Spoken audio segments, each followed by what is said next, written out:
Welcome to Sweet Life Beat Life. We hope this video helps.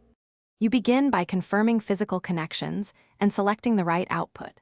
Check HDMI or optical cables and the TV input. Once done, go to Settings Video and Audio and pick TV speakers or your receiver. Make sure HDMI CC/ARC is enabled on the TV and receiver so control signals pass through. Restart the Apple TV and power cycle the TV and any receivers to clear transient glitches. This immediate clearing often restores audio without deeper changes. Next, you tackle format and routing details.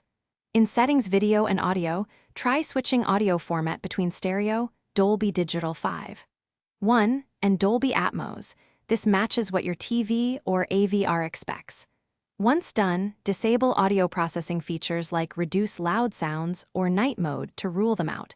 If you suspect the cable or port, move the HDMI to another TV input or plug the Apple TV directly into the receiver with a high-speed HDMI. To finish, test thoroughly with known format content and the Apple TV test tone to confirm channels. Make sure TV OS is up to date.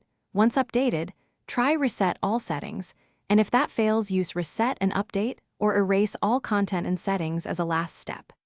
If audio still fails, swap the Apple TV to another TV or source to isolate hardware issues and contact Apple support. One key troubleshooting tip: duplicate the symptom on a second display or receiver before replacing cables or hardware.